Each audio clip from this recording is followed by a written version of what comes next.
Okay, so apparently I didn't drink all my milk or something, so now I have to work on another one of these. This is a Fender Deluxe Reverb 4. It's reported that it's adequately loud on the clean channel. It's our volume at like 2. I hear something sort of rattling. I don't like that, but I'm told the distortion channel is quiet. Now I've got the master at 4 and the drive at 4, and if I turn the master up, there's loud there. Is it just because the master's low, or and then if I put on more drive?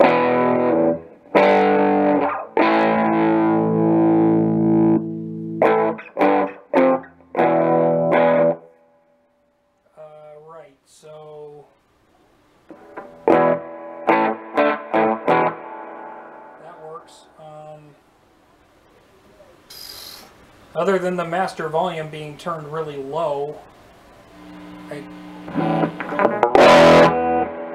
distortion channel is plenty loud. I don't know. No, we'll take a look at it anyway, but test the tubes and all of that kind of stuff. But at this point, it's being nice to me. Okay, so it's on, and I got the gain cranked up.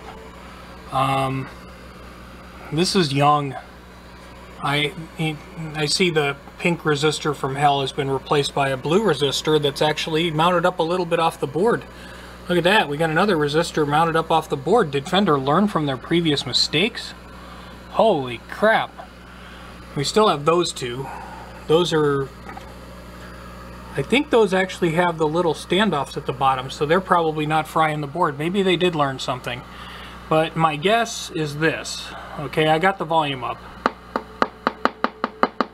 Okay, that one doesn't do it, that one don't do it. That one do it, and she's chiming.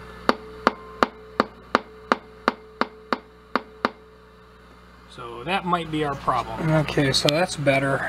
This, and these amps, with all this gain they put on these, that tube 1 is always ultra sensitive.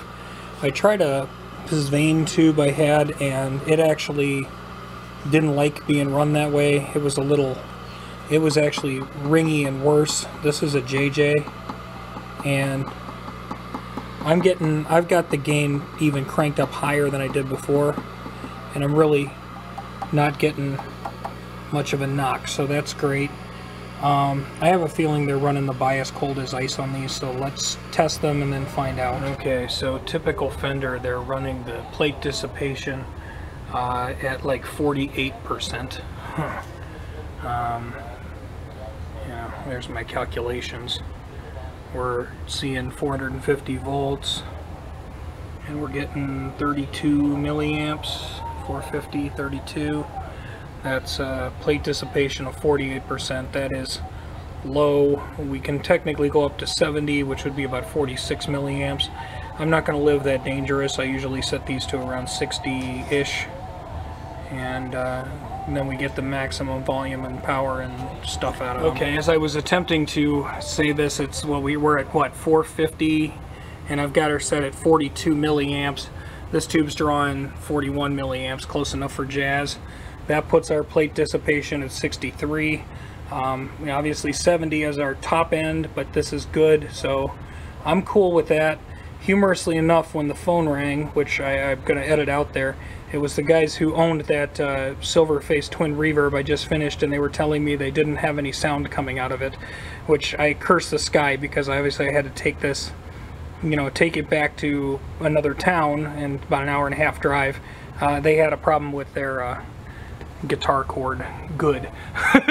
Good. I'm glad it wasn't me, man. Alright, cool. So this has got a hotter bias. I'll give it a listen, but at this point, I don't think there's anything really wrong with this amp other than that one tube being awfully microphonic.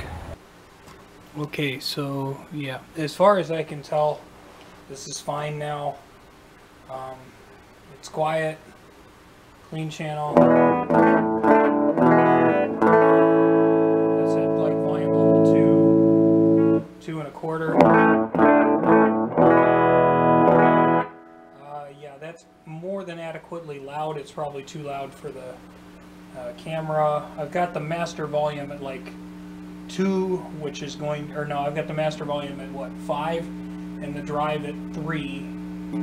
This is gonna hurt.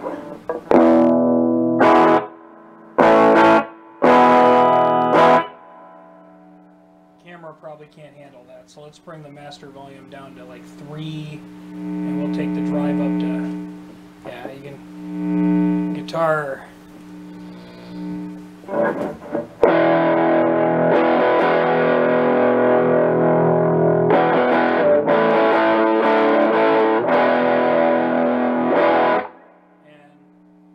Again, master volume is less than 1/4, so there's still plenty more to give. It's still loud. And then let's try the more drive.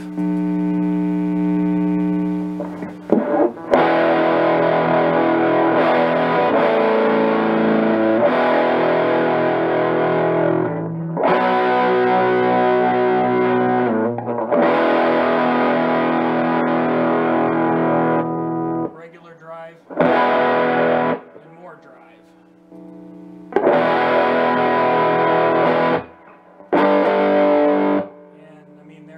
We're at 3 of 12 on the master volume there.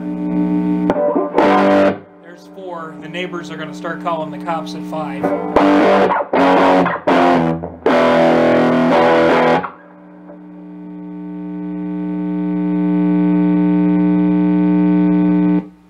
Okay, so putting your guitar next to the power transformer of your amp is dumb. Let's just make sure the bright switch works.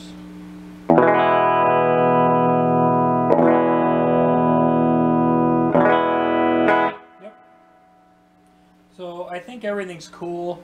As far as I could tell, the biggest fault was the noisy, the one noisy preamp tube was kind of a little jangly for me, and the bias was a little on the cold side. Other than that, I don't really see much wrong with this. So, I mean, I tried to poke around with it, I tried to make it act up, I tried to cook it for a while. I do not consider this to be low volume. The master volume was set kind of low, and it's, having bumped the tube bias up, it's definitely got a bigger, more robust sound now, so I guess it's okay. Alright, thanks for watching, have a great day.